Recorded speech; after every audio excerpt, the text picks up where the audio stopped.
చాలా ఆనందంగా గడిపాం. ఆ నలుగు పెద్దోళ్ళు చిన్నోళ్ళు అందరూ ఎంజాయ్ చేశారు.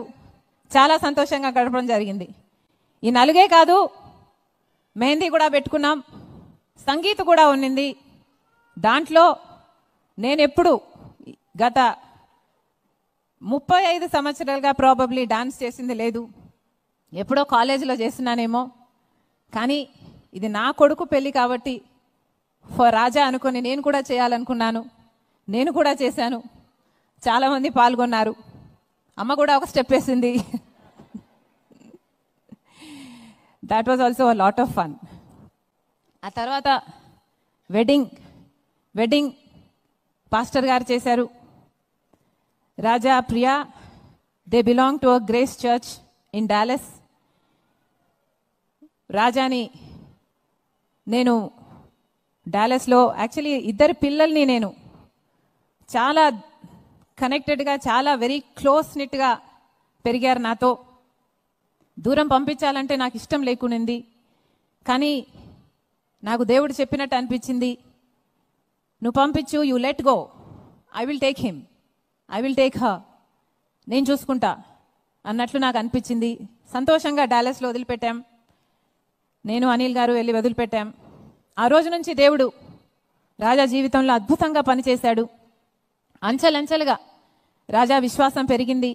అక్కడే ప్రియాని కలిశాడు. వాళ్ళిద్దరు ఒకరినొకరిని ఇష్టపడ్డారు. ఆ పాస్టర్ అంటే వాళ్ళకి చాలా అభిమానం. ఆ పాస్టర్ చేత పెళ్లి చేయించుకోవాలనుకున్నారు. ఆ పాస్టర్నే ఉమ్మేద్ ప్యాలెస్ కూడా తీసుకెళ్ళాం. అద్భుతంగా ఆ సెరమనీ కూడా చాలా అద్భుతంగా జరిగింది. అక్కడ దేవుని ప్రజెన్స్ ఉన్నట్టు, నాన్న కూడా ఉన్నట్టు నేను మనస్ఫూర్తిగా విశ్వసించి we all rejoice that day. It was beautiful indeed. తర్వాత అది శనివారం రాత్రి, తర్వాత ఆదివారం పొద్దున కాబట్టి సండే సర్వీస్ ఉండాలి అనుకున్నాం. ఆ ప్యాలెస్లోనే గెస్ట్లందరితో సండే వర్షిప్ చేశాం, థ్యాంక్స్ గివింగ్ చేశాం. ఆ పాస్టర్ కూడా, వచ్చిన పాస్టర్ అక్కడ బోధించారు. అనిల్ గారు వర్షిప్లో రీడ్ చేశారు. అద్భుతంగా జరిగింది ఆ మెసేజ్ కూడా.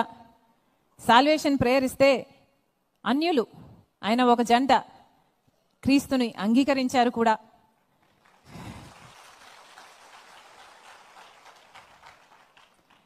It was a pleasure. సాయంత్రం తలంబ్రాలు పెట్టుకున్నాం. తలంబ్రాలంటే దానికి ఒక పురోహితుడు లేడు, ఒక మంత్రం లేదు. తలంబ్రాలంటే మామూలుగా నార్త్ ఇండియన్స్ చేసినట్టు బారాత్ స్టైల్లో రావాలనుకున్నారు. గ్రూమ్ సైడ్ నుంచి బారాత్ స్టైల్లో వచ్చాము. అక్కడ కొన్ని స్టెప్పులు కూడా వేసాము. ఆ తర్వాత పెళ్లి కూతురిని పల్లకీలో తీసుకొచ్చి కూర్చోపెడితే ఇద్దరు ప్రియా రాజా ఒకరి మీద ఒకరు ముత్యాలు వేసుకున్నారు. ఆ తర్వాత ఒకరి మీద ఒకరు పూలు చల్లుకున్నారు. ఆ తర్వాత బంతి ఆడుకున్నారు. ఆ తర్వాత చెంబులో ఉంగరం వేసి ఎవరు తీస్తారు అని చిన్న పోటీ పెడితే రాజా తీశాడు. సో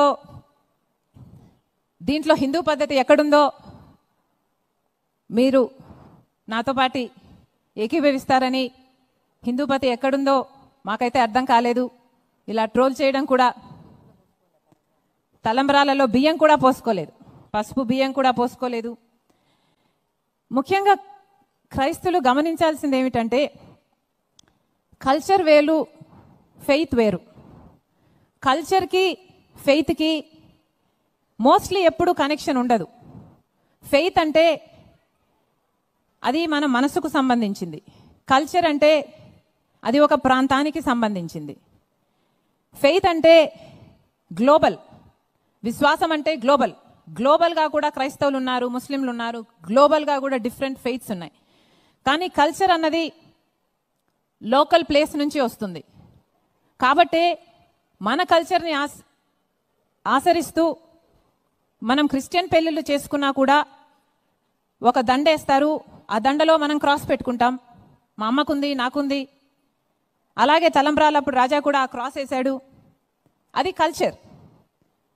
కల్చర్ అంటే యేసుప్రభు కాలంలో మన కల్చర్ని మనం ఫాలో అయినట్టు యేసు ప్రభు ఉన్న కాలంలో వాళ్ళ కల్చర్ అక్కడ వైన్ తాగడం.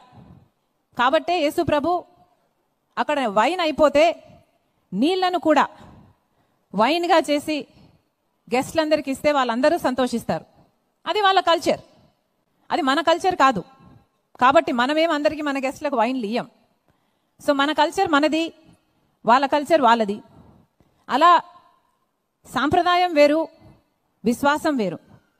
సాంప్రదాయం అన్నది ప్రాంతానికి సంబంధించింది. ఒక్కొక్కరి సాంప్రదాయం ఆ ప్రాంతానికి సంబంధించిన అనుగుణంగా ఉంటుంది. కానీ విశ్వాసం అన్నది మనకు మనసుకు సంబంధించింది, దైవానికి సంబంధించింది, అది గ్లోబల్గా ఉంటుంది. కాబట్టి ఫర్ ఎగ్జాంపుల్ ఇప్పుడు బీజేపీ పార్టీ పసుపు రంగో ఆరెంజ్ రంగో వాళ్ళు ఎక్కువ వాడితే ఆ రంగేం వాళ్ళకు సొంతం కాదు. ఆ రంగు వాళ్ళేం క్రియేట్ చేయలేదు. ఆ రంగులను సృష్టించింది మన దేవుడు. సో ఎవరు ఎట్లా చేసుకుంటారు అన్నది పక్కన పెడితే విశ్వాసం అన్నది మనకు మన మనసుకు సంబంధించింది. సో మొత్తం మీద నేను చెప్పాలనుకుంది, అద్భుతంగా జరిగింది పెళ్ళి. దేవుడు ప్రతి దాంట్లో ఉన్నాడు, ప్రతి ఈవెంట్లో ఉన్నాడని నాకు అనిపించింది.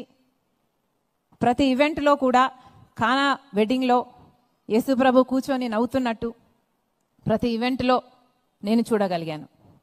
నేను, నా కుటుంబం క్రైస్తవులం, మేము దేవుని బిడ్డలం. బయట మేము యేసు రక్తంతో కప్పబడిన వారం, లోపట మా గుండెలు చీల్చిన యేసు ఇచ్చిన నీతే కనిపిస్తుంది.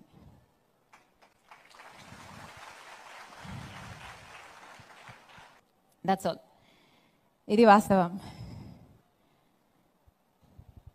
అండ్ ఈరోజు పొద్దున నాకు చిన్న వాక్యం వచ్చింది. ఐ థాట్ అది పంచుకోకపోతే I will not be at peace ఏమో అనిపించింది. ఒక చిన్న ఇది చెప్తా. యేసు ప్రభు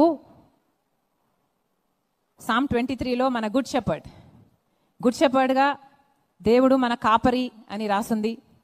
మన కాపరి, మనకు లేమి కలగదు, మనల్ని పచ్చిక గల పాస్చర్స్లో క్వయట్ వాటర్స్ పక్కన నడిపిస్తాడు అని రాస్తుంది. ఇంతకుముందు ఎప్పుడూ నాకెందుకో కనిపించలేదు.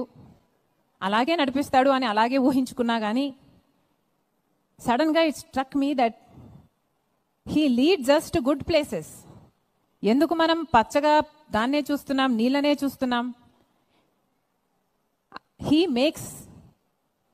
Makes the way, he leads us to good places. మన దేవుడు మనల్ని మంచి చోటికి తీసుకువెళ్ళే దేవుడు. మనలో ప్రతి ఒక్కరము దేవుని బిడ్డలం. మనం దేవుని బిడ్డలం కాబట్టి మన మీద ప్రత్యేకమైన దృష్టి, శ్రద్ధ దేవునికి ఉన్నాయి. మనల్ని మంచి చోటికి, మనకు ఏదైతే మంచిదో ఆ మంచి చోటికి దేవుడు తీసుకువెళ్తాడు. ఇది నమ్ముదాం. ఉమేద్ ప్యాలెస్లో ఆ రోజు సండే వాళ్ళ పాస్టర్ ప్రీచ్ చేసింది కూడా. ఇమాయస్ రోడ్డుకి ఇద్దరు వెళ్తున్నారు. ఇమాయస్ రోడ్డుకు వెళ్తూ వాళ్ళు ఆందోళన చెంది, అయ్యో యేసు ప్రభును క్రూసిఫై చేశారు, చంపేశారు, ఇప్పుడు ఎలా, మా పరిస్థితి ఏమిటి అని వాళ్ళు ఆందోళన చెందుతుండగా యేసు ప్రభువే వాళ్ళ మధ్యకు వచ్చి వాళ్ళతో కలిసి నడుస్తాడు. వాళ్ళు వెళ్తున్నదేమో ఇమ్మాయస్కి, వాళ్ళు వెళ్ళాల్సిందేమో జెరూసలేంకి. జెరూసలేం ఇటుంది, ఇమ్మాయస్ ఇటుంది. Emmaus wrong route. కానీ వాళ్ళు వెళ్తున్నది ఆందోళన చెందుతూ, వాళ్ళు వెళ్తున్నది రాంగ్ రూట్లో. యేసు ప్రభు ఏం చేస్తుండాలి? అక్కడికక్కడే వాళ్ళని గద్దించి, లేదు ఇది ఇటు వెళ్ళండి అని అక్కడే చెప్పాలి. కానీ యేసు ప్రభు ఏం చేస్తాడు? వాళ్ళ పాస్టర్ అద్భుతంగా చెప్పాడు. యేసు ప్రభు కూడా వాళ్ళతో ఆ రాంగ్ రూట్లో వాళ్ళకు తోడు, వాళ్ళకు కంఫర్ట్ ఇవ్వడానికి ఆ రూట్లోనే వెళ్తాడట. ఇమ్మాయస్ వరకు వెళ్ళి వాళ్ళతో భోంచేసి అక్కడ రొట్టె విడిచి అక్కడ చెప్తాడు, గో బ్యాక్ టు జెరూసలేం అని. అలా మన జీవితాల్లో God usually leads us to good places. కానీ మనం ఎక్కడన్నా రాంగ్ రూట్లో వెళ్ళినా కూడా దేవుడు మనతో ఉన్నాడు. ఆ రూట్లో కూడా ఉన్నాడు. మనతో ఎంతవరకు రావాలో వస్తాడు. మనల్ని మళ్ళీ తిప్పి మంచి చోటికి నడిపిస్తాడు. Thank you.